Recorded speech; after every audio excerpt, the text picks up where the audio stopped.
ሶስተኛው መዳችን ደግሞ ማን ነው? ወው መድ ነው። ሶስተኛው መዳችን ወው መድ ነው። ወው መድ ሲሆን ደግሞ ከዱማ ጋር ብቻ ነው የሚመጣው። ተማም ወው መድ ሲሆን ደግሞ ከዱማ ጋር ነው የሚመጣው። ለምሳሌ አሁን እዚህ ጋር ወው መድ ሰሉ ዐለ ነቢ ቃፍ ዱማ አለው ቁ ነው። ላም ከስራ አለው ሊ ነው። ሰው ምን ይላል? ቁሊ። ይሁት እዚህ ጋር ቁሊ ምንም የተሳበ ነገር የለው ቁሊ። ላኪን ግን እዚህ ጋር ግን ምን አለ? ቃፍ ደማ ስላለው ቁ፣ ላም ከስራ ስላለው ሊ፣ ቁሊ እንላለን። አያችሁ? ቁ አሁን ይሄ ቁሊ ነው። ምንም የተሳበ ነገር የለው። ግን ወው መድ ከዱማ ጋር ብቻ ነው። አሁን ቁ ላይ ወው መድ ስለመጣ ዶት ዶት የተቀመጠው ለምንድን ነው? እንደ ተሳበ ለመግለጽ ነው። ቁ ሊ እንላለን። ቁ ሊ ነው። እሺ ሌላው እዚህ ጋር በምንወስድበት ጊዜ ደግሞ ሑሲበ አሁን የመጀመሪያው ላይ ነው። ሰሉ ዐለ ነቢ የመጀመሪያው ላይ ነው። ያው ሑሲበ ሑሲበ ምንም የተሳበ ነገር የለውም። እዩት ሑሲበ። አሁን እዚህ ጋር ስናየው ሑሲ ከስራ ነው። ሲ ነው ሶስተኛ ቤቱ። ከዛ በ ነው ሑሲበ ነው። እሺ ምናልባት አማርኛ ምሳሌውን የበለጠ ልድገምላችሁ እሱ ግልጽ ከሆነላችሁ። ሷድ ዶማ ስላለው ሱ፣ ሚም ከስራ ስለሆነ ሶስተኛ ቤቱ ሚ ነው። ሱሚ ነው። ይኸው ሱሚ ምንም የተሳበ ነገር የለው። ይሄ ምንም የተሳበ ነገር የለው፣ ምክንያቱም ሱሚ ነው። ነገር ግን እዚህ ጋር ከቀስቱ ቀጥሎ ምን ይላል? ሱ ጋር ወው መድ መጣች። ከሚ ቀጥሎ ደግሞ ያመድ መጣ። አሁን ይኸውላችሁ አሁን እንደምታውቁት መድ ከሆነ ብያችኋለሁ ቅድም። መድ ከሆነ ፈትሃ የለውም፣ ከስራ የለውም፣ ዶማ የለውም፣ ስኩን የለውም ብያችኋለሁ።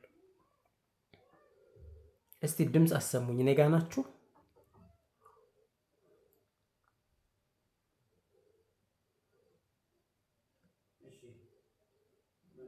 እኔ ጋ ናችሁ? አይ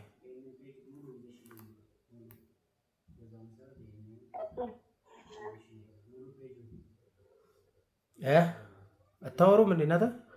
ሮ ጉዴ። እሺ መርሐባ። እንዲህ ነው እንጂ አሁን ሱ ሚ ነው። ተመልከቱ ሱ ሚ። ሱ ሚ ስንል ሷድ ዶማ ስላለው ምን ይሆናል? ሱ ሚ። ግን እዚህ ጋር ሱ የሚለው በወው መድ ተሳበ። ሱ ሚ። አያችሁት? ሱ ብለን ዶት ዶት ያስቀመጥነው ለምንድን ነው? ወው መዱ እንደተሳበ ለማመልከት ነው። ሚ የሚለውም ያመዱ እንደተሳበ ለመግለጽ ነው። ስለዚህ በዚህ መሰረት አሁን እዚህ ጋር ሺን ዶማ ስለሆነ ሹ፣ ሀ ከስራ ስለሆነ ሂ፣ ዳል ፈትሐ ስለሆነ ደ፣ ሹ ሂደ። ሺን ዶማ ስለሆነ ሹ፣ ሀ ከስራ ስለሆነ ሂ፣ ዳል ፈትሐ ስለሆነ ደ፣ ሹ ሂደ። እዚህ ጋር ደግሞ ባ ዶማ ስለሆነ ቡ፣ ሐ ከስራ ስለሆነ ሒ፣ ቡሒ። ቡ ላይ ወው መድ ስላለው ቡ፣ ሐ ከስራ ያመድ ስላለው ሐ ከስራው ላይ ሒ ነዋ ያመድ ስለተጨመረበት ሂ ቡሒ እንላለን። አሁን በአጠቃላይ ያሳየዋችሁ ማን ነው? አሊፍ መድ፣ ወው መድ፣ ያ መድ እና ያሳየዋችሁ አሊፍ መድ፣ ወው መድ፣ ያ መድን አይተናል። አሁን ቁርአን ውስጥ ምናልባት ቁርአን ዝም ብለን የሆነ ቁርአን ላይ ከፍተን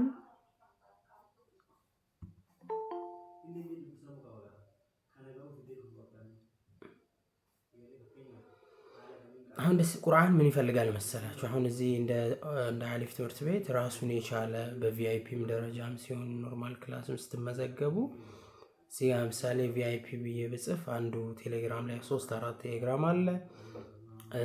በስማቸው የተከፈቱ ተማሪዎች አሉ። አሁን የነዚህ ምንድነው ዓላማው?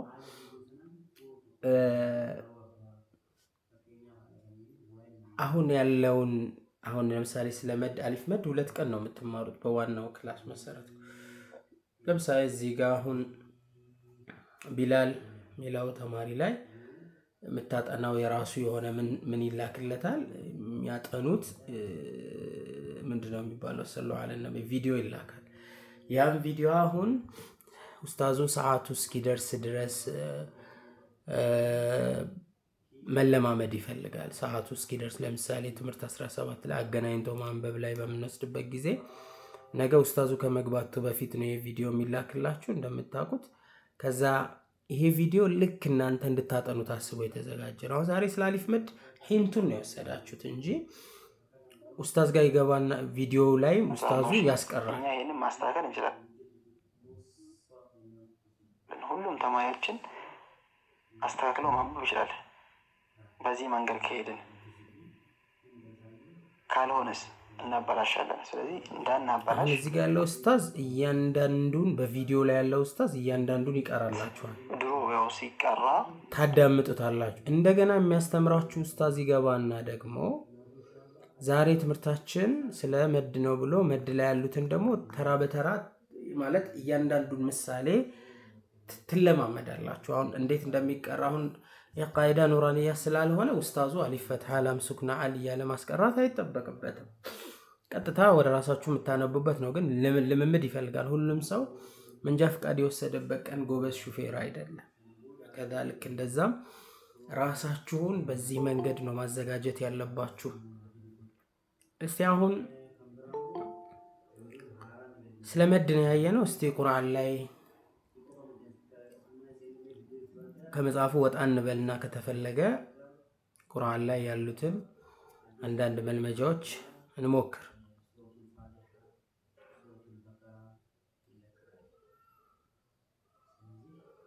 አዑዙ ቢላሂ ሚነሽ ሸይጣኒ ረጂም ቢስሚላሂር ረህማኒር ረሂም። እዚህ ጋር ዋው ነው። አሁን ትላንትና 2 ወንድምና እህቶቻችን በደንብ አንብበው ነበር። አያችሁ አይደል? ማሻአላህ ተባረከላህ። ፈርስ ቁርአን አልቀሩም፣ ግን በትላንትናው ትምህርት ራሱ እያየው ነበር ለውጣቸው። እስቲ አሁን ቁርአን ለጀማሪዎች ብለን ነው እኛ ይሄንን የ3 ቀን ክላስ ነፃ ክላስ ያዘጋጀሁት። አላማው ቁርአንን እጅግ በጣም ቀለል ባለ መንገድ ብንማር ኖሮ ነው። የዚህ መነሻ ሐሳቡ በየኮሜንቱ የሚመጡ አስተያየቶች ናቸው። ሰዎች የጊዜ ገንዘብ ለቁርአን ምንም ነገር ያንሰዋል ብለው አያስቡም። ግን ብጀምር ይገባኛል ወይ እንደሚገባኝ አድርጎ የሚያስረዳኝ ሰው አገኛለሁ ወይ እኔስ እውነት ቁርአን ይገባኛል ወይ የሚሉ አይነት ጥያቄዎችን ሶልቭ ለማድረግም ነው። እስቲ አሁን በተማርነው ትምህርት ሱረቱን ኒሳ ላይ ዝም ብዬ አንድ ቦታ ከፍቻለሁ። እንደው ዝም ብሎ መሞከር የሚፈልግ ካለ ማይክሮፎን መክፈት ይችላል፣ አጠገቡ ጫጫታ የሌለ ሰው።